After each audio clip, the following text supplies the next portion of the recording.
So, basically, to preface this is our FAQ session. Yeah. Taking some questions that we've been getting from veterans. I know we get so many veterans asking us so many questions, and some of them become clients, some don't, some just hang out on social media. So Yeah. I'm really excited about this, man. This is awesome. Well, thanks for taking your time. Yeah, dude. Yeah. Today, we've actually got a question from Tyler W. Okay. Tyler W. says that he's rated at 10% for each of his knees, Okay. 10% for tinnitus, Okay. and 10% for migraines. But he says his overall rating is only 40%. So he wants to know, what the hell sort of math is this? Okay. So first, 38 CFR 4.25 is the VA calculator. It determines essentially how disabilities are calculated. And so let me break it down. I'm going to answer your question, but Okay. the way it breaks down is they take a whole body perspective.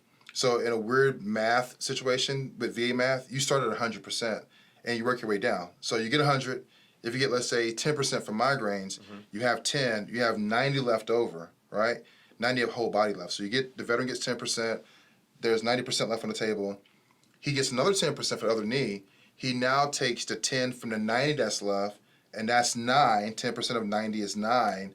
The 9 adds to the current 10, that's 19%. So his overall disability is 19% raw, but it's 20% overall. So what I do is I always, even when I'm talking with clients, I always do the math on my phone because I have an app that I use. So he's 10% for both knees, my understanding, yes? And he has a 10% for Tinnitus. migraines and 10% for tinnitus, right? And he's at 40%? That's what he said overall. He said four tens? Okay, so 4 tens here is 34%, which rounds down to 30%. We do get clients that are incorrect about their ratings too. Unfortunately, I'm not sure where they get mixed up at, but in this math, I'm counting 34%. And his question was why he's not at 40%, because he's adding up, it looks like he's adding up each of those tens and saying, why doesn't it come out to be 40%? That happens so often with veterans. It's unfortunate. So the math, just like I explained it before, is not a consecutive addition of 10 plus 10 plus 10 plus 10 or 10 times 4. It doesn't work that way, unfortunately. In his scenario, he's 30%. And honestly, with the migraines, if he came to us and said, hey, I want to get an increase, I would ask him what's going on with the migraines first. Because for viewers out there, migraines has a 50% threshold, 50% capacity. So, you can go from 0 to 50 or 10 to 50 for migraines. That's huge for that client. So, the migraines rates at 0, 10, 30, and up to 50%. So, I would honestly say if he's looking for a higher rating, that's what it sounds like, I would try to pay some attention to that migraine condition. Yeah. So if you're listening, Tyler, there you go. Yeah. Thanks for the question, Tyler. Okay, I'm moving on here. So let's see. These ones are, the ones that you've started are all good. Okay. So let's see. This is going to be. So for another question we've got today from a veteran, we've got Cynthia has been asking. She said she's been at 90% for years, and she wants to know if it's even worth trying to get that last 10%. Well, I mean, technically, it's not really another 10%. A lot of veterans think that it is another 10% because they look at 90 plus 10 equals 100%. How does that work? Yeah, great question. So it's not as clear as another 10%. She may need maybe 80 points to actually get to 100%. So let's say, for instance, she was at, let's say, 70% for mental health and 50% for migraines. A 70 and a 50 equates to 85%. So, which is 90% for VA rating purposes, because VA rates increments of 10.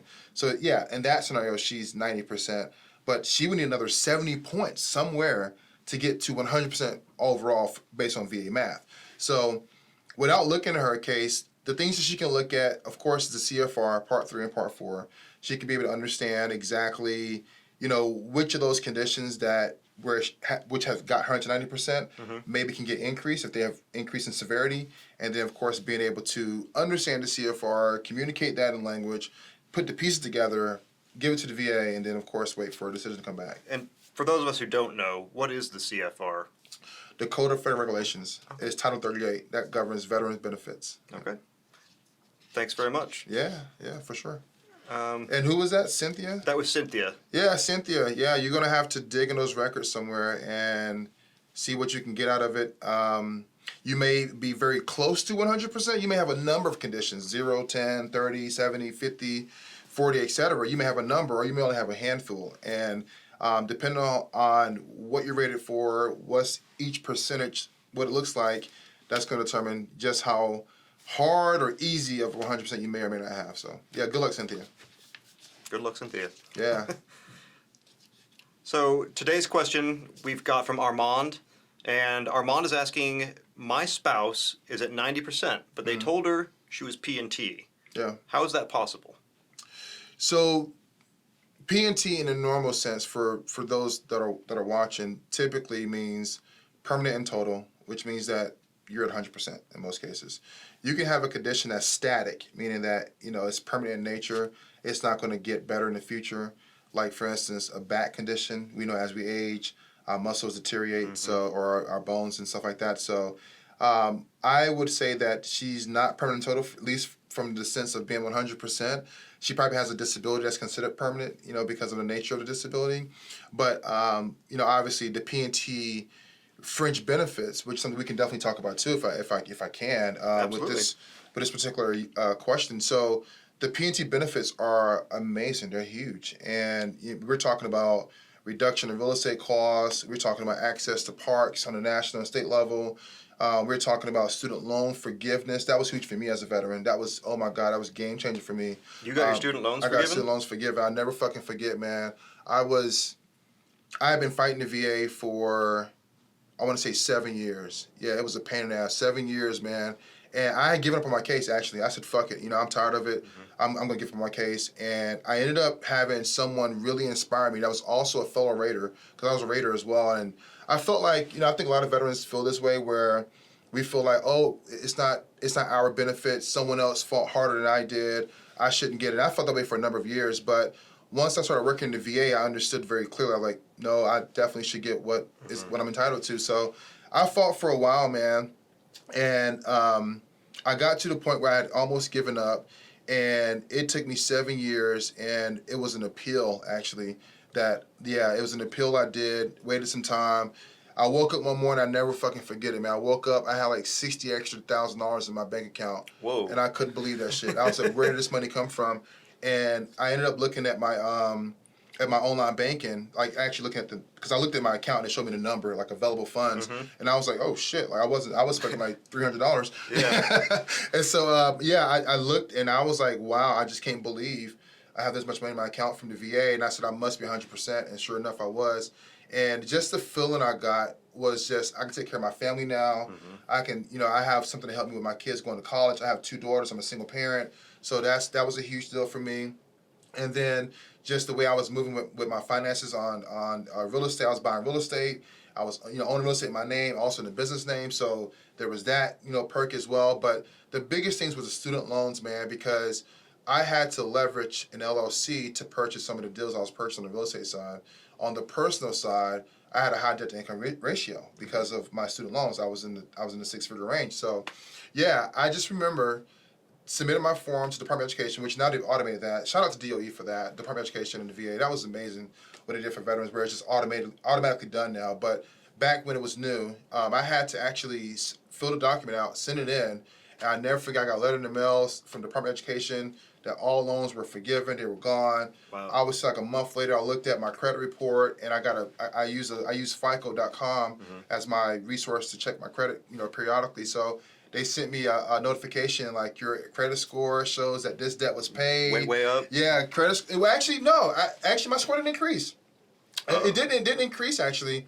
It stayed the same. I was working on my credit, but that in itself, I thought would make it increase. It didn't. But my debt to income decreased significantly because now on paper, this is my income and this is my debt, based on my credit report. And, here we are now. So, yeah, for those out there that may feel like 100% is something that you may be entitled to, the money is great, but the perks are way more beneficial because that was game-changing for me. It was super, super game-changing for me. I mean, just to have the moon or the whatever, the fucking cloud of a student loan debt, and just know you're going to deal with a mortgage officer. They're like, yeah, your income, you may qualify for $500,000, but you're down to $250 now because your DTI is at 40% or whatever it may be. So yeah, that was huge. So for that particular question, I'm sorry I went on a rant about that, but yeah, you're not permanent in total as far as the benefits, but your disability may be permanent. So Well, I mean, speaking of mortgage, you mentioned 100% and applying for your mortgage. Isn't there a benefit that they get for 100% PNT and also for yeah, mortgage ratings? absolutely. So you don't pay you don't pay a funding fee, which is very pricey in some markets, especially where we live here over the beach area. So yeah, yeah, there's no funding. There's a funding fee that's waived. I'll tell you a personal glitch, and I will share with you guys, but you can't tell nobody. Okay, I'll tell you a personal thing that I've done that's helped me out. If you are in the military or a veteran, period, go get your real estate license. It's 30 days of simplicity. You'll learn how to take the test, but get your real estate license. And I'm going to tell you a really great way to leverage it, which I have done as well. I should say follow me for part two, but none of that, like no people on social media nowadays. But no, yeah. So you get your real estate license, and with your real estate license, obviously you go put an offer on the house. You're going to have to do your own legwork here. Of course, it's not going to be I walk away with a license, I'm getting all the money I want. No, you're going to have to do due diligence. You're going to have to work your ass off to earn the deal, but you submit your offer into the seller, and you ask the seller for closing costs, because how dare they turn out a veteran, right? I mean, and if it's a buyer's market, you're probably going to get CCA, which is closing cost assistance. I've done it before on a number of houses I've owned and are currently own actually. So you get the closing cost assistance at 3%. You also ask for your real estate commission at 3%, which 3% is in most markets. I see some markets are like 4, some are 2.5. So whatever your market is, wherever you are in the United States, with a real estate license, whatever the normal agent commission is, yeah, you just ask for that agent commission, and you can actually take that money that you get at closing and put it towards the renovations of your property. That's exactly what I did for my family. Me and my kids, you know, like I said, I'm a single dad by myself. I had to find a way to maximize every way I could to make sure I can provide a home for my family. So that was amazing. The seller, in my situation, I've done this maybe 6 times in my career. The seller offered, and it's worked every single time the same exact way. The seller offered me 3% closing cost assistance, also paid my commission. And so I came to the table. I did an EMD of $1,000, got that back at closing. EMD is earnest money deposit. Oh, yeah. thank So you. whenever, good question. whenever you're putting an offer on the house, you want to show that you got skin in the game. You want to show that that you're serious about closing. So it's your earnest money deposit, and it's just a way that the buyer is telling the seller, I will close on a deal. Obviously, every deal has contingencies, particularly financial contingencies and stuff like that. But yeah, it's just a way of saying I got skin in the game and I'm committed to closing. You know, during the pandemic, it was wild. I mean, people were putting out 10,000 EMDs and paying 10 or 20% over asking price, which is absurd because now those houses now are going through what they're going through. I was smart to avoid that. But I did get to pick up a house at 2.6% interest, which was amazing. But yeah, the big picture here is you put your EMD down, you get it back in closing. You also get all the money back from the sale of the property at settlement as well. Now your agent commission will go through your broker in most scenarios, unless you are a broker. But it will go through your broker and they take their split, whatever you guys have agreed upon on, and then the rest of that comes back, from the brokerage to the licensed agent, which is a veteran in this case. But it's a huge opportunity, and for those that have never heard of it before, I hope this helps you out. I've been able to share it with my close friends and colleagues, and it's also helped them get into real estate very easily, and also not have such a big financial burden once they're in the house to furnish it. If I'm a man, if I was married, then I want to make sure my wife can get what she wants and likes, kind of thing, within reason, obviously. And smart man. Yeah, of course, yeah. One day I'd be married, but yeah. So yeah, you want to make sure that you can have that type of setup for your family and be able to do it as easy as possible, and also don't use any of your own money to do it. Yeah, So. I mean, these are a lot of opportunities. It sounds like opening up just at that 100% rating, other than just the additional income. Yeah, that funding fee is huge, man, and I mean and then of course on the mortgage side you can qualify for more as well. So I don't know, I'm not a mortgage broker. That's not my expertise. I know real estate fairly well, but mortgages is not my expertise. But they can plus it up by some percentage, and we should get our friends from Veterans United over here to talk about that at some point. But they can plus it up as well. So at 100%. It pays, $4,000 a month, somewhere in that ballpark. If you have kids and you're married, that kind of thing, it goes up or down. But yeah, they can take that, and that $4,000 now becomes more than $4,000. So now, if your debt is in a proper position and your income is there, the DTI, which is very huge here in the deal, that can qualify you for that possible $1 million house you want to buy down in South Florida or something like that. So Nice. yeah, it's definitely ways to put a deal together. Awesome. So yeah, if you are on the fence about getting that last 10% and Yeah. think it might not be worth the squeeze, there's a lot more that comes with it than just that additional income. Absolutely, and they can always come reach out to us. I mean, we talk to so many veterans every day. I mean, right now we're talking to upwards of about 300 veterans per day. Wow. You know, where they've have all these types of questions. Some we help, some we can't. Some we take on as clients, some we don't.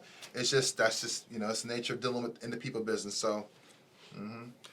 So today we have, moving on, we have a little bit more of a serious question here, so we're going to change the tone a little bit. Oh, God. Yeah. Serious question? Yeah. So. Throw it at me, man. I'm ready.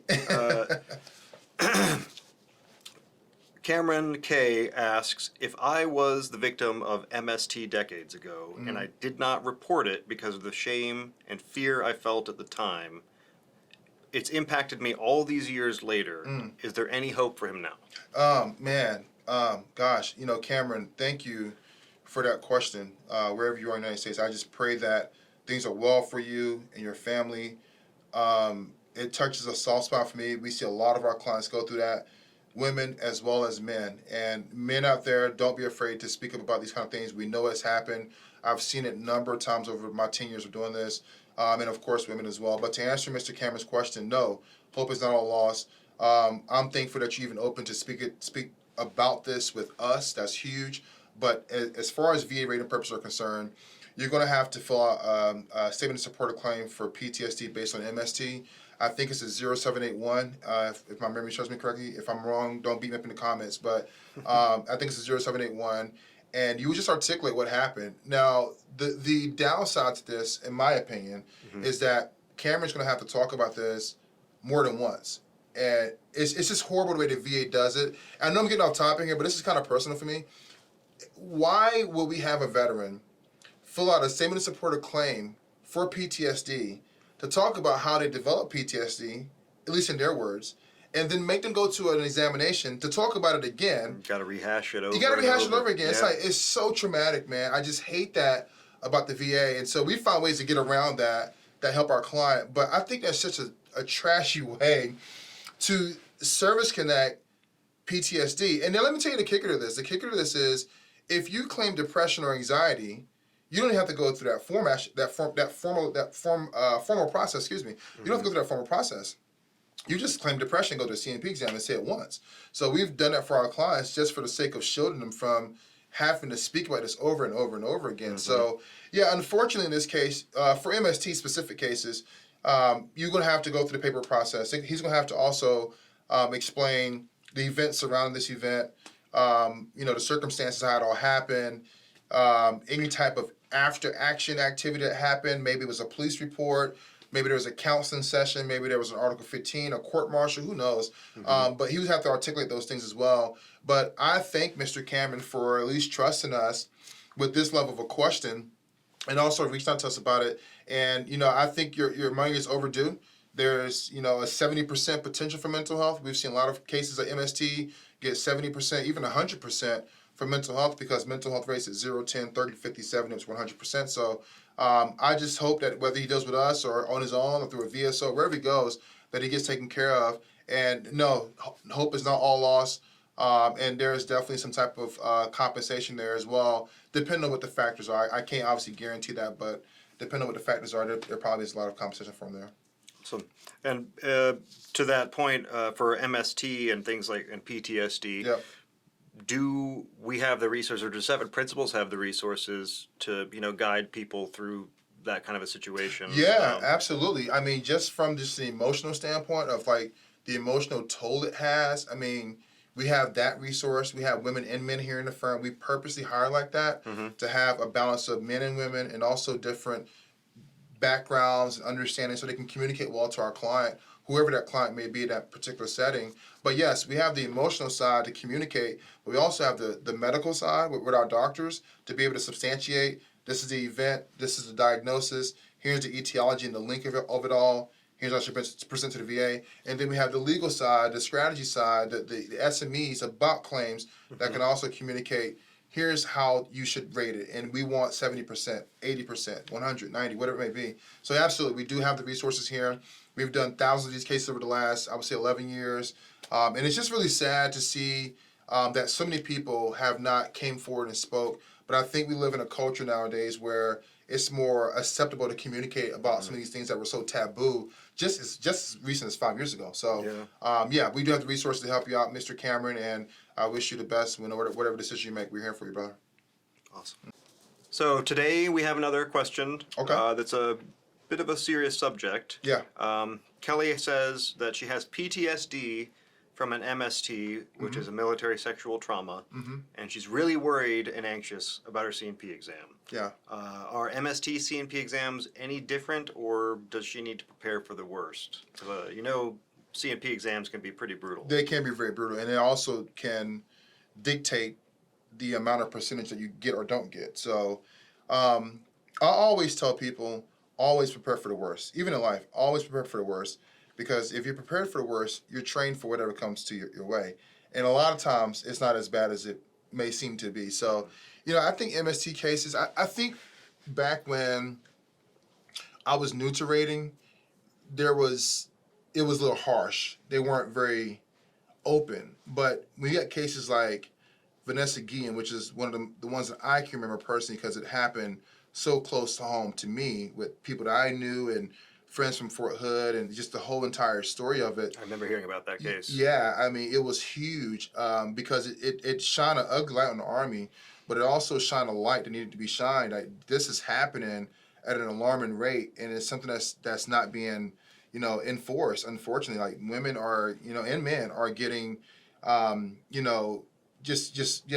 just getting screwed over in the legal justice process, and also getting their bodies, it's just horrible. But nonetheless, I think in today's culture, MST cases are handled a little more delicately. I think that examiners also understand the delicacy of the experience and what they have been through. And I don't think it's as bad as Kelly may think it to possibly be. One thing I would tell Kelly is to make sure she understands the symptoms of PTSD, which, if anybody goes and they look at a DBQ online, look at a mental health DBQ, and on section 5 or 6 or 4, somewhere deeper in that document, it shows you all the symptoms right there. So being able to communicate those symptoms, being able to articulate how those symptoms have changed your life, how those symptoms also have altered things from where they were before. I think that's, if she's prepared to do that, which would be the worst, because if she's not prepared to communicate that, then the worst would be she get denied or possibly get a lower rating, which we see a lot of here in the firm.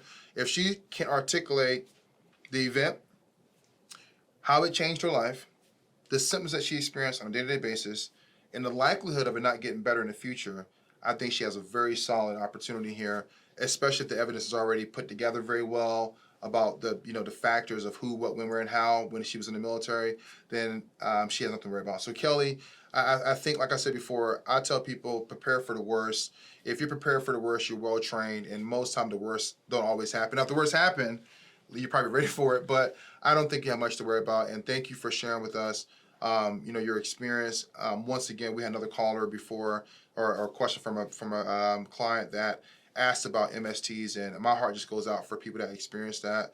I have two daughters, so I'm a single parent to two daughters, and every day I think like, what if some boy or even some girl, it's just a horrible thing to think about. And so I really just send my support and everything to those people that are experiencing that. But in your experience, since you were a VA rater, even from just those few years, it sounds like you said that the experience has gotten a little bit more, I guess, compassionate on the Absolutely. VA's end. Yeah. So, I mean, any job, you're going to talk. You talk about your cases. You talk about what's going on. There were some cases that I looked at, and there were some MST cases that made it difficult for other MST cases. I put it like that. Because we can see through the evidence. We know when a veteran is BSing us. We know when someone is embellishing a story. And we know there's 3 sides to a story. It's story A, story B, and story C. And somewhere in there's a truth, which is normally story C. So there's 2 sides of the truth. So anyways, man, some cases I can blatantly look at and tell that, The evidence just wasn't consistent. You'd be surprised how many veterans tell themselves years before they told themselves. So I'm looking at records from 20 years ago or 10 years ago when the event happened or a time frame they said it happened, and I'm seeing an exchange of information that's not consistent to what you're claiming 20 years current, but from 20 years ago of it happening. So I'll be very careful about how you communicate things, but when I was in, I had some cases that I knew. I was like, yeah, this is the MST case. I can feel it in my spirit. I just knew it just from reading the information and just I don't know. It's a weird thing when you look at so many cases over the years. You can just kind of feel the veteran speaking to you. You can feel what they're saying, especially if they do a 4138 and they articulate, this is when it happened, this is how it happened. They go into details. Like I can read them like, wow, yeah, I can really see how this happened, especially when the evidence pans out. And sometimes we don't have all the evidence. Sometimes the evidence isn't always there. It's not going to be as straightforward, communicated, this happened this time and this is the result of what happened. But being able to kind of read in the lines, I can sometimes feel the energy of the veteran from what they're communicating in their case. And also here on the private side, I've been doing this for 9 years, and I can still read through veterans' cases. And on our side, it's much better because the veteran is very honest with me. Because if you're honest with me and our team members, we can be able to put the case together the right way, or at least stop you from making a mistake, which we see happen a lot, and then go from there. So, yeah. Yeah, so to that point, it actually sounds like there's an opportunity, I guess, to sabotage your own case or claim in that regard. Oh my God! If you are, hesitant to discuss your MST and you don't share all the information you need to, you might put yourself in a situation where you're having to repeat all that over again, and you've been denied. Absolutely, yes, absolutely. You hit it dead on the nail. Yeah. So if you're not going to communicate, this is a communicative process. You're gonna have to communicate orally and in writing, and a lot more in writing in a lot of cases. So. Yes, if you're not willing to communicate, not willing to articulate how, when, and everything else, then yeah, you can lose your case. And it's unfortunate because we see cases that come through the organization, and sometimes we can stop them, sometimes we can't. It just depends on the veteran themselves. Sometimes they get in a CMP exam and they kind of clam up. It's like, oh, that's the wrong time to do it. Like, speak your truth, tell what happened, and that will save your case. So yeah, they have to communicate. Good to know. Yeah, man. Okay, that was pretty good. Moving on, so let's see. Okay, so next question. Today we actually have a question from Josh R. Okay. And Josh R wants to know if he can receive a VA disability rating for multiple mental health conditions simultaneously. No, you cannot. Yeah, that's called pyramiding. And I think that's 38 CFR 4.16. What does that mean, pyramiding? Yeah, so pyramiding is where you have one condition, or let's say multiple conditions. Well, it's multiple conditions that have like symptomatology. So depression, anxiety, insomnia, PTSD, they all have the same symptomatology. They're rated under mental health conditions. Okay. So 38 CFR 4.130 goes over mental health conditions, and that's anxiety, depression, PTSD, schizophrenia, whatever it is, the VA gives you one rating for it. So we have a lot of folks that do come to us, and thank you for that question, that come to us and say, well, they rated me for adjustment disorder at 30%, but I should have been PTSD. The doctor said I had PTSD. Well, it doesn't matter. Who cares at this point, because you're fighting over a diagnosis. The goal is get your percentage. That's what you want. People that come to us, they want their fucking money. So if you want your money, who cares about diagnosis? Because if a change in diagnosis happened, congratulations, you won a battle, but you still lost the war because you may be still 30%. So just increase that condition, if you will. But yeah, so no, you can't get multiple ratings for a condition that has like or same symptomatology. It's called pyramiding. It should be avoided, and every rater learns this very early on, because sometimes you will think you can, and actually the computer will let you. Well, at least when I worked at the VA, you can somehow, the computer may let you slide with giving 50% for adjustment disorder and 50% for anxiety. But if there's an error, sometimes the VA will come after the veteran for that money back. The computer will let it slide, but the VA won't let it slide. The VA won't let it slide. But I mean, the VA has come leaps and bounds, and I really loved my time at the VA. It was a very stressful job, but I really loved my time at the VA. But they have come, so far in regards to making sure veterans aren't getting, overrated in some cases. But also they have some problems with rating the proper veterans the right way. So. Yeah, there's that. Sounds good. So yeah, from basically it sounds like Josh wants to file for multiple mental health claims, and maybe the best course of action is figuring out which of your conditions is the Yeah. most severe and going with that route. Yeah, Or I would. Yeah, great question, Josh. What I would advise you to do is to pick whichever condition you can talk the most about. And I'll tell you where I'm going with this. I'll talk to a lot of veterans about this kind of stuff. So if you feel like, hey, my experiences equate to PTSD, like that's exactly what I'm going through, I can speak very well to that, then speak well to that. But if you're looking at anxiety and depression and you feel like you're way more anxious than you are depressed, then claim anxiety because you can speak to that. And all of those conditions, the symptoms are the same. So you find all the symptoms, and whichever ones apply to you that you're experiencing, you communicate that, and voila, my friend, you're at probably 50% or something like that for mental health. So really, it's just about identifying what you have and communicating it honestly. absolutely, just communicate very honestly. Yep. Sounds good. That's it. There you go, Josh. You have It's an that answer. simple, Josh. Yeah. I know it sounded hard, but yeah, it's that simple. And I think sometimes, with the VA claims process, a lot of veterans overcomplicate it. They think too deep into it. And some things you should, sure. But you have to know which to do and which not to do. So I think mastering that is an art within itself. But once you've kind of been through the process a couple times and, you can kind of start figuring out like, okay, this is what I did wrong. I didn't present this evidence the right way. I didn't communicate very well, whatever it may be.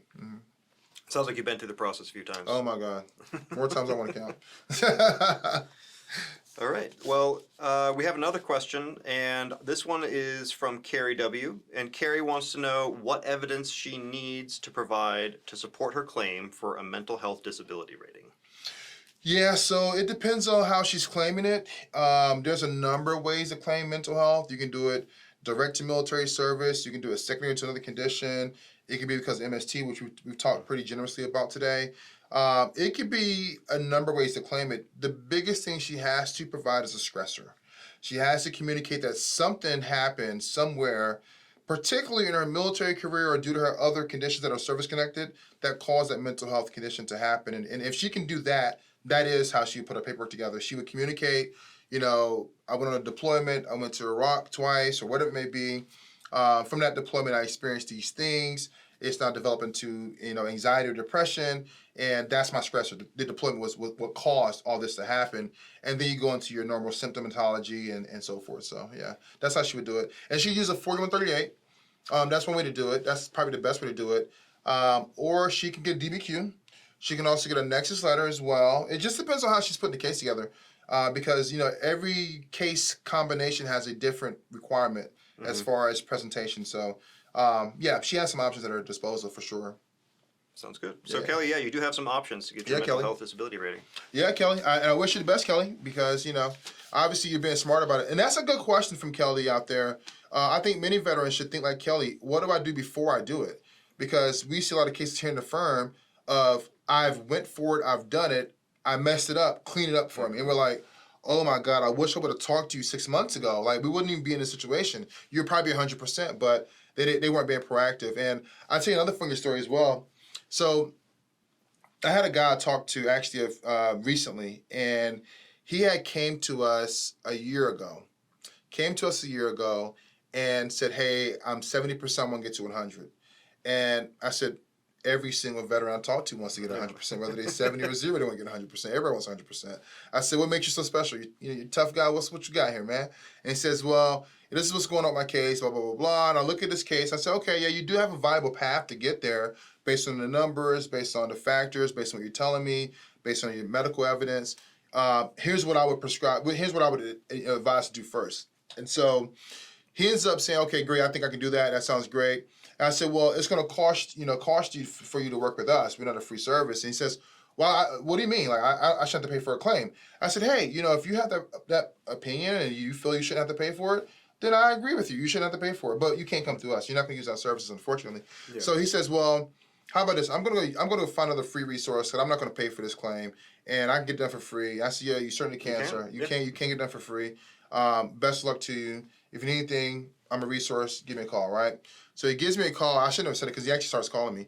He gives me a call, and he's like, hey, how do I do this? I'm like, look, sir, I do a lot of people every single day. You have to retain me.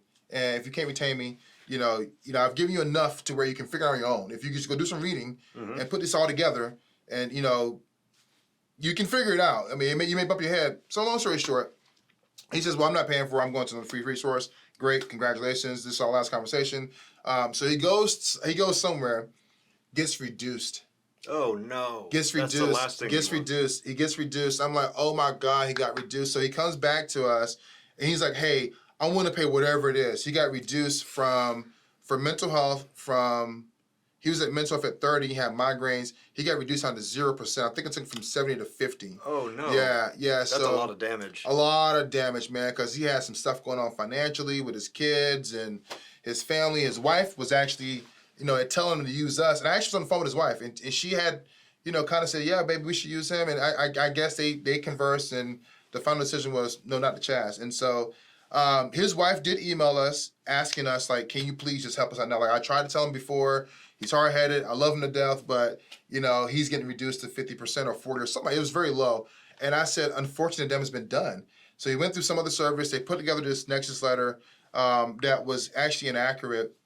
I think it went through a VSO or something like that, but I'm not 100% certain. But he ended up going through a free resource of some sort, and they really jacked his case up. He got reduced, and he came back to us, and he says, I should have listened to you a long time ago. I should have just hired the services. And I said, yeah, so I can make this very clear to you. Yeah, it may be an investment. It's not a cost, it's an investment. We're not taking your case unless we win your case. So it may be an investment for you up front to work with us, but the return is great for us because we're not going to lose your case. We want to win your case. But on the flip side, the downward of that is if you were to get reduced, you're losing money. You're losing way more money over time than you would have paid us those few measly little dollars for us to help you out. It'd have been pennies on dollars in comparison to what you paid us, what you gained over your lifetime versus what you're losing in real time now. So his case was beyond repair because of all the things that he tried to do to mess it up. Well, that he did that messed it up. And so I ended up, just telling him, like, look, man, you got to go and be seen by the doctor. You got to get this evidence back up to par because the VA is basically saying your condition got better and there's nothing I really can do for you at this moment. You kind of messed it up. So for those out there that are thinking about free resources or doing it on your own or paying for a firm, that's a story you can use to either A, make sure you get your affairs together to make sure you do it the right and proper way, or B, to just be a smart person and invest in somebody that can do it for yourself because there's a lot of red tape to it. And like I said, I was a raider and had an issue with my own case. Yeah. I'm one of the guys, right? I'm like, what I'm saying? I'm part of the club and I have a fucking problem. So, and I'm not the only raider to express that, but it's just the process is it's red tape. And, if you know how to cut through it, then you'll be fine like a lot of our clients are. If not, then, it's any man's guess of what will happen and best luck to you. Yeah. So, basically it sounds like you get what you pay for. A lot of times, yeah. Does it work for people? Sure. I'm not knocking free resources. It works for a lot of people that we've talked to before that just couldn't afford us. I wish we could offer it for free. Actually, the first year of building this business, I did offer it for free to people, but I got overwhelmed. I got to pay for these lights. I got to pay payroll. It doesn't come cheap or free, So I got to find a way to generate revenue to support the mission because so many veterans are calling me. And I got business on the line here. So, yeah, whether they use a free resource or not, just get it done. But understand what you're doing, especially doing the free resources, because free doesn't always mean that it won't cost you something later. And for those that it worked for, great. I love it. I want it to work for you. But for those that it don't, which is an overwhelming amount of veterans, you know where to call. Yeah. And one thing that you guys do differently is it sounds like you actually look at it kind of upfront from the perspective of the VA to kind of let them know upfront whether or not it's worth their time and whether or not we can do anything. Absolutely, yeah. So I'll look at it with a Raiders hat or a Raiders lens. Myself, our attorneys, and other folks that work here at the firm that are subject experts on claims. Our doctors do as well. So we have a meeting every Wednesday here in the firm. Workshop Wednesday, where we go over a collection of everything. We also talk with our team on Monday about anything going on medically as well. So we want to make sure that all the way through the process, that veteran, all their bases are covered. So that client comes to us thinking that we are at step 1. No, sir, no, ma'am. We are at step 6. You are at step 1. We're going to bring you up and let you know that we're already thinking steps way ahead of you. As soon as you gave us your information, we already been working on your behalf to see what we can or cannot do. And if the case, like anything in business, you're not going to do something that's going to waste your time. If you're hungry, you're going to go somewhere to eat. You're not going to go somewhere there's no food because it's a waste of your time. So people come to us because they like, I want something done, and we're not going to waste our time or yours. So for those out there that when they come to us, when we look at this information, the first thing we're thinking is, can we win on appeal? Not can we get an increase, not can it work, can we win on an appeal? If we get denied, can I appeal this case and win for my client? And if the answer is absolutely no, then most of the time the case isn't worth any much. But that's not all cases. That's like a very small amount of cases. So yeah, we do our due diligence to make sure that, one, the veterans will get an ROI. My background is finance. So, you know, I always think in a matter of dollars and cents and numbers. Can my client pay us as an organization this fee and get something of value back? If the answer is yes, we're taking it as a client. If not, then... Is that the ROA you're talking about? ROI? Yeah. For us non-finance people, I'm sorry. Yeah, ROI is return on investment. So you pay us a small amount of money to do all this work, and the goal of getting that money back and some, you want ROI. I don't know any other investment vehicle in our country that pays the type of ROI a VA disability pays. There's not too many resources where you're going to get a guaranteed couple or a few or several $1,000s per month until you die. You could be a 21-year-old veteran or a 50-year-old veteran or a 90-year-old veteran. Until you die, you're getting that benefit and also some of the perks that come with it as well. I mean, it's the best ROI generator I have ever witnessed on planet Earth. And, you know, yeah, there's no ROI out there that beats it, honestly, unless you're selling drugs. Unless you're selling drugs or you're doing something illegal or you're scamming folks or something like that, sure, that has a way better ROI. Maybe a Ponzi scheme. Maybe a Ponzi scheme, maybe some Bernie Madoff type shit, sure.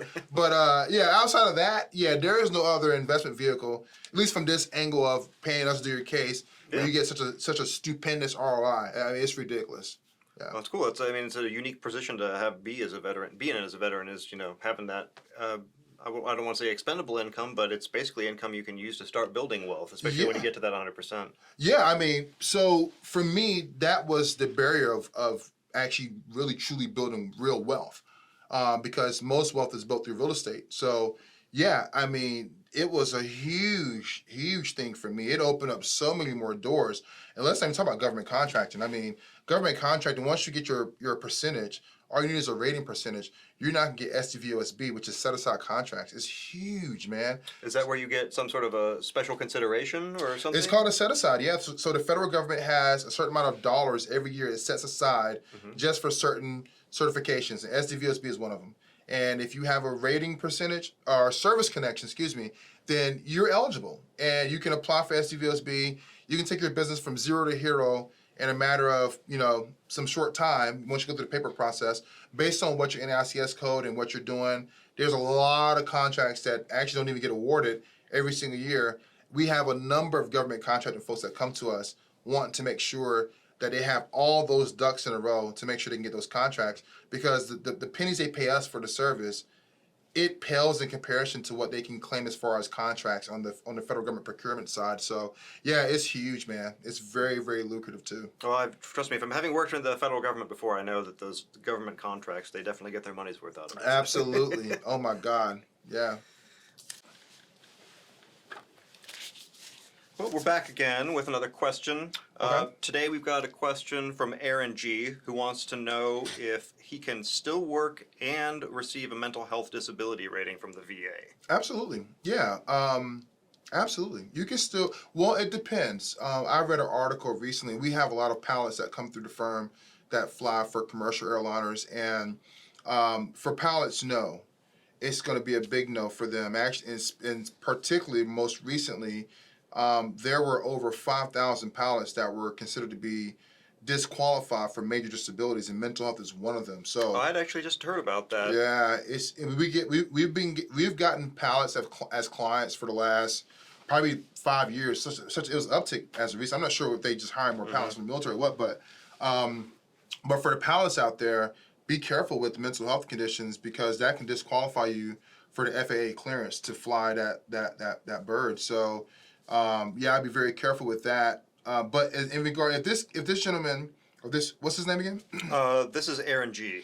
Aaron, is that with an A or an E? It's an A. I think that. Okay, might be a guy. I think Aaron's a guy. He's a guy. Okay, so Aaron, out there, It depends what you do for a living, dude. And it depends, or ma'am, it depends on what you do for a living. And it also depends on, how egregious your mental health is. The rating within itself is not going to bar you from any type of employment, typically, unless it's like pallets, FAA. High clearance or something like Yeah, that. stuff like that.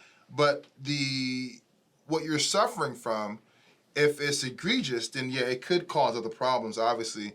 We would hope that, depending on the severity of your mental health, that no matter how bad it is, you're getting some type of treatment and some type of counseling and some type of ongoing care, because I think it's needed. Which that can get you in trouble if you have a mental health breakdown, and unfortunately, the other party doesn't know that. That can get you into a lot of trouble. But on the face value, yeah, you can work with a mental health rating. We also get a lot of folks that ask us, and I'm sorry to kind of get away from the question, Aaron, but we also get people that ask us, can they have a mental health rating and have a security clearance? And the answer is yes, too. Okay. We have a number of folks that work on the Hill, at the Pentagon, all over Washington, D.C. area, Virginia Beach, they in SCIFs, all kinds of stuff that have written for mental health. So, yeah, you'd be surprised how many folks have asked me that over the last 10 years or so. So, yeah.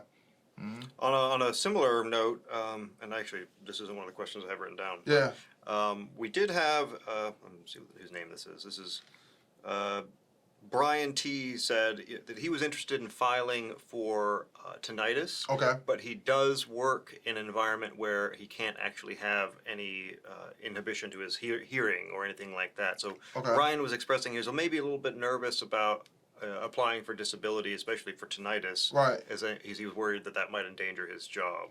See, that's the funny thing about tinnitus is a lot of people misconstrue. And Brian, I understand what you're asking me, but I'm gonna go a little bit around the loop here. A lot of people confuse tinnitus with hearing loss. Mm-hmm. Tinnitus in itself is ringing in the ears.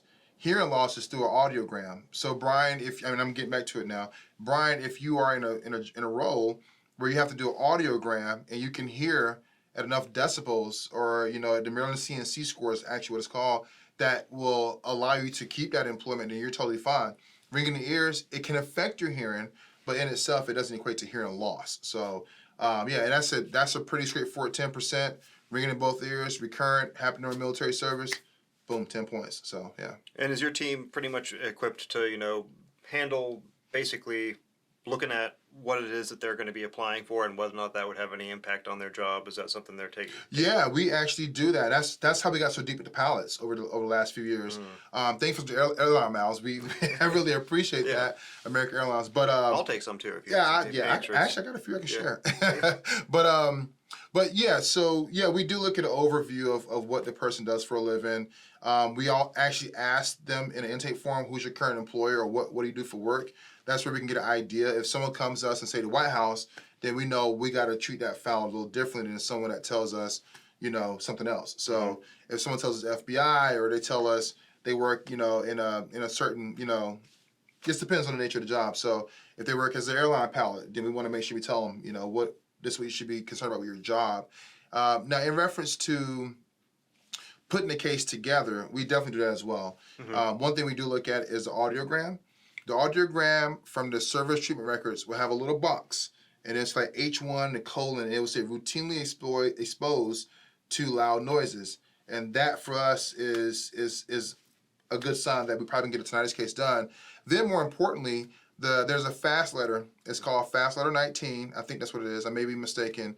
It came out in 2000 and maybe 10, 12, 11 time frame, and it goes over the MOSs, AFSCs, and rates that have a probability of the developing tinnitus. That's another way that we actually find out whether that veteran has enough grounds to presume that they developed tinnitus based on their MOS or AFSC or rate, which is the job in the military. So yeah, I know that's not what everything Brian is asking for, but Brian, I think you should know about it, and I thought I would share. And that's how a whole tinnitus case is pretty much brought to fruition. That is a good question, though, that you brought up, or a good point you brought up is, those MOSs and your tinnitus rating. If you're not on one of those MOSs, what does that do for your chances of getting a tinnitus rating? Great question. It almost diminishes it in some cases. We have been able to be successful with a handful of cases here and there where that veteran may have been, let's say, a 42 Alpha, which in the Army is human resources, and they were on a flight line at one of their units. It was an aviation unit. So obviously they were exposed to a lot of noises because they're around Black Hawks, Apaches, or whatever aircraft they were around. You also have those that may be in a position where they were in counterintelligence and they were inside of a computer room the entire career, and they never really were around loud noises, but they qualify for their weapon. So they were on a weapon range, and you're shooting a 5.56 round downrange. That's a little loud if you're not wearing ear pros. So there's a number of ways to put the case together, but the highest and best are those that are at least moderate to highly likely to develop tinnitus based on their MOS, and those that are in the low probability. There has to be other stressors, other factors that have to be considered to articulate that because of this experience from military service that it may have caused tinnitus. There you go. Yeah. Thanks for that. Yeah, man.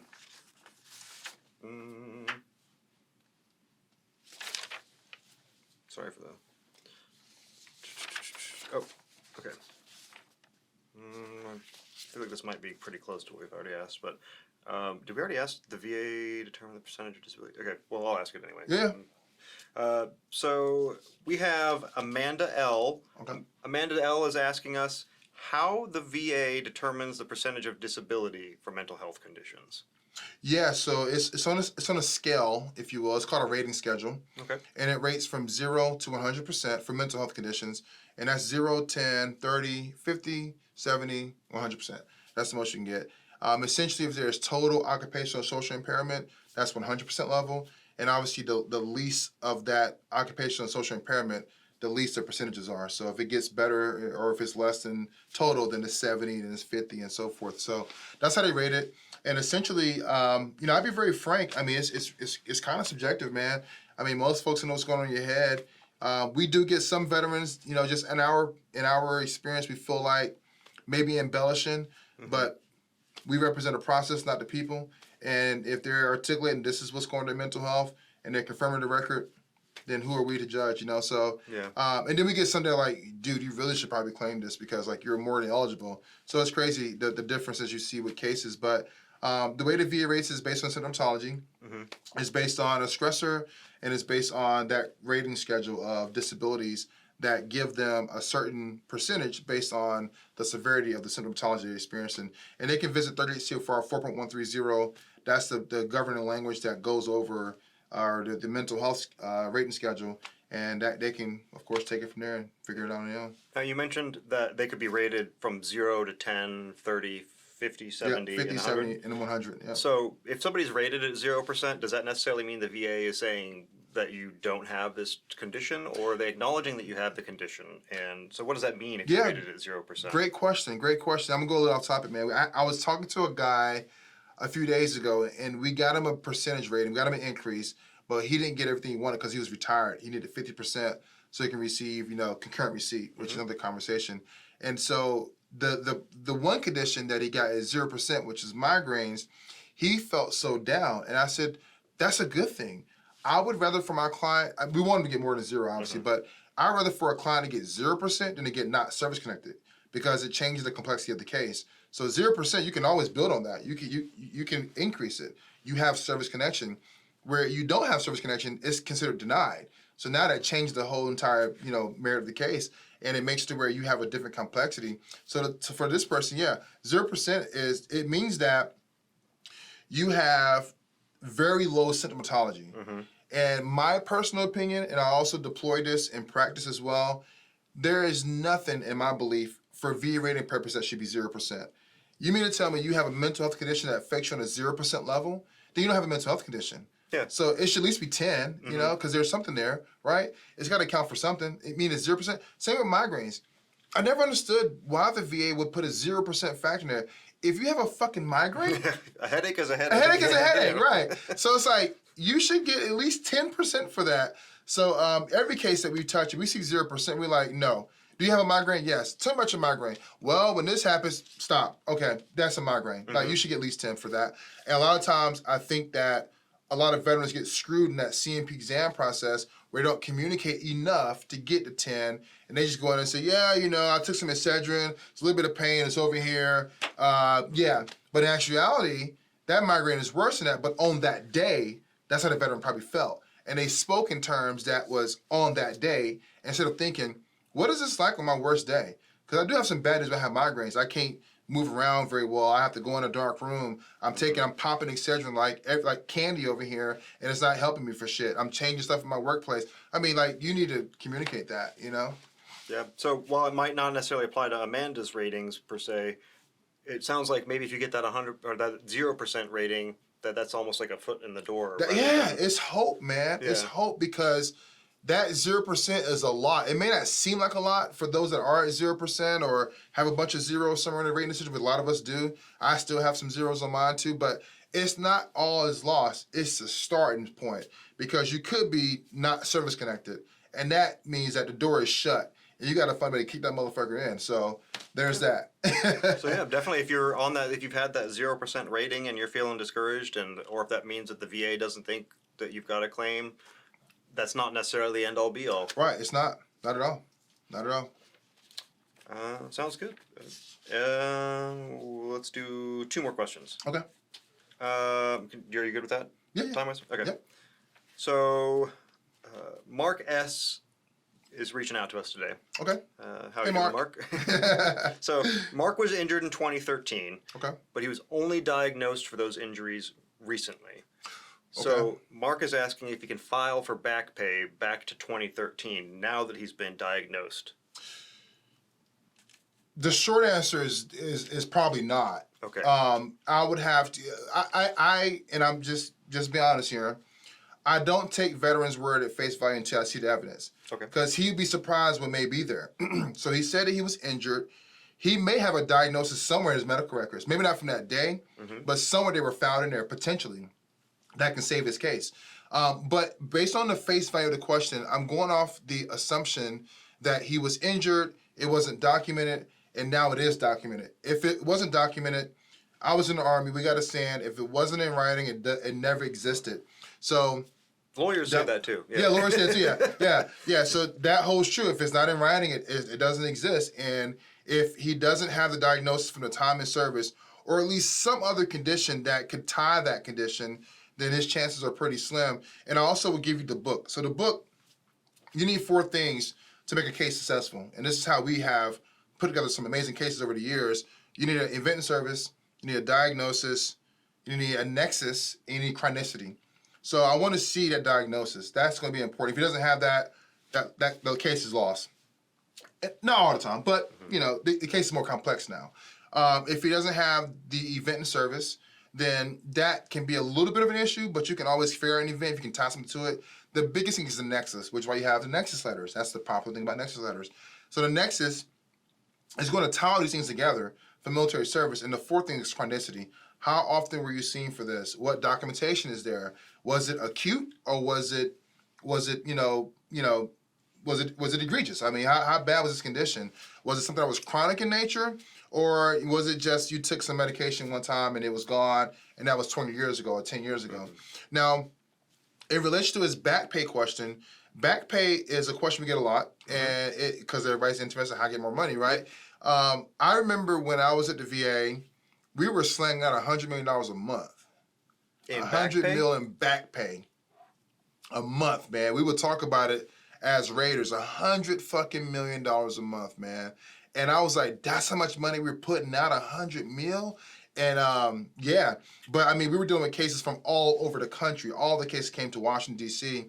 And obviously in the same breath, we probably had maybe, $100 million more of dollars that could have been awarded, but were denied because of simple little things. So when it comes down to back pay, those glory days from back when I worked at the VA, 2013, 14, 12 time frame, those glory days of getting those big back pays, they're not there anymore. That ship kind of set sail.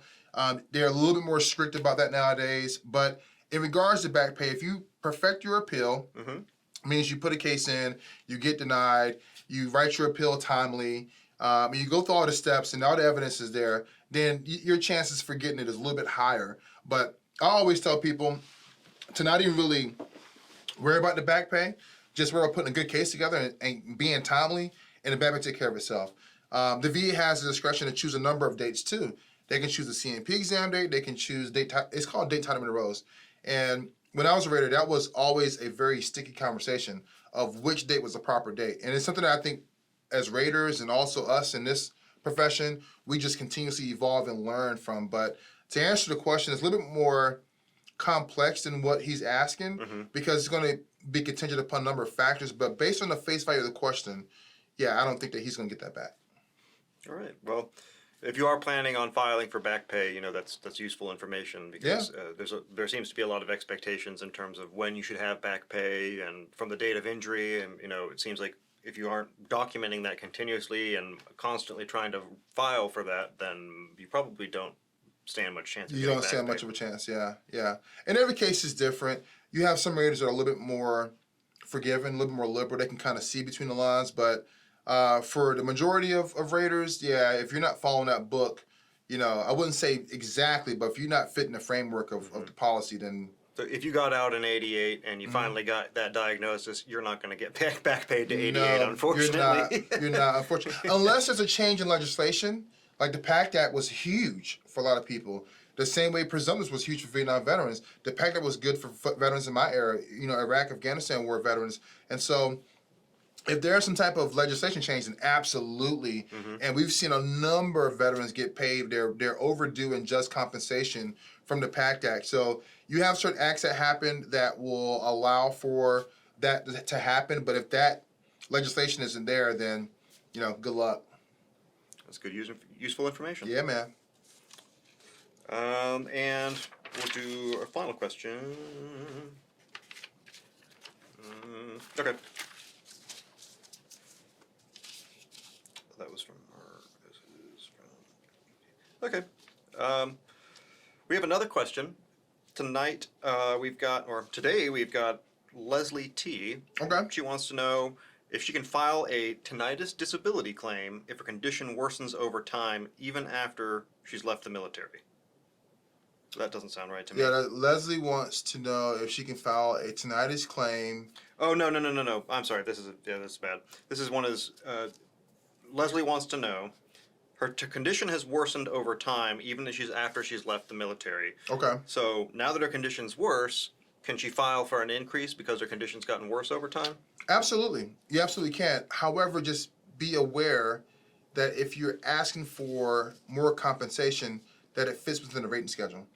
And that you're not asking for something that's already maxed out. Like we get folks that ask for an increase for tinnitus, but at 10%. 10% is the most you can get for tinnitus. I see people that also ask for an increase for migraines at 50%, and the most you can get is 50%.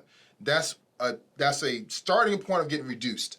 So understanding one, what's the high and low of the rating schedule for your condition, but more importantly, making sure that whatever the next evaluation is, which the VA tells you in the rate decision, whichever the next evaluation is, that you fit that bill. If you fit that, you have evidence to prove that that is to be the case, then absolutely file for an increase. And most veterans that we deal with are underrated by at least 30 points. So I would say she has a pretty good chance of getting an increase if she's identified which one is going on and make sure that based on the CFR, there's some room to grow there, if you will. And if she fits the evidence criterion, she fits the symptomatology, it's a closed shut case in a number of situations. So yeah, if your condition is getting worse over time, even after you've left the military, if you're documented, absolutely, you might be able to file for your increase. Absolutely, and then of course, I would always recommend DBQs. So a lot of veterans are like, what are DBQs, right? DBQs are disability benefits questionnaires, and it's a federal document. It's on the VA's website, and it goes over exactly what they want to see from your case. When you go through CMP exam, they're completing DBQ. So okay. So during your CMP, they're filling out a DBQ. Absolutely. Okay. Yep. Thanks for clarifying my acronyms here. Yeah, absolutely. Yeah. So at the CMP exam, they're not going online and downloading the form of PDF and then writing it all out. The VA gives them a platform and they fill out the same exact questions. The format is a little bit different, but it's the same exact questions. It serves the same purpose. So we do DBQs for veterans, and that's kind of our magic sauce, our doctors, man. Our doctors being able to close that gap for that veteran between the CFR, the veteran, and that evidence of military service, that medical information, that medical documentation, boom. So it's like a peanut butter jelly sandwich, just like, it's tight. I grew up poor, so peanut butter jelly is like a big thing. I love peanut butter jelly. But you get my gist here. It's a really good marriage for the veteran and our medical resources. Those DBQs are so huge, so beneficial, and so many veterans around the country love them. Also, our next letters, too. We write some pretty powerful ones. They're customized. They're based on the CFR. They're based on exactly what the veteran's communicating and also the evidence. So it's a very good value for the client. So those Nexus letters are kind of like marshmallow fluff on your peanut butter and jelly. Kinda, yeah. I gotta have marshmallow fluff on mine. Or bananas. Or bananas, yeah. Bananas is a good one too. I think yeah. that was maybe Elvis. But Yeah, you guys put in the comments, what do you guys even eat peanut butter jelly sandwiches? If you do, what's some cool things that you do? So put it in the comments. let us know. Yeah. Maybe we could have a peanut butter jelly cook-off. Oh, I might have a chance in that. So Do you toast your bread? Oh, do I want my bread? Do you toast your bread like we do peanut butter jelly sandwich? Not usually. I toast mine, man. Really, every time? Every time, dude. Yeah, so it's a minute 45 seconds in the toaster. So yeah, I put it in there, I take it out, I put some butter on it, you gotta use Skippy's Creamy. Okay. And you I'm a have chunky guy, but Oh, chunky? yeah, I know. Oh God. But I do like butter on mine. Oh yeah, butter's good. Yeah. What jelly do you use? I usually just use like grape jelly. Concord. Ah, you gotta use strawberry jam, man. I'm nasty like that. Everyone's giving me the stink eye here. Oh man, put it in the comments, guys. Strawberry jam versus grape jam. Who's the favorite here? I mean, I appreciate your time, Chaz, and Yeah, man. everything you've been doing, sharing your insight with the veterans. For sure, dude. Yeah.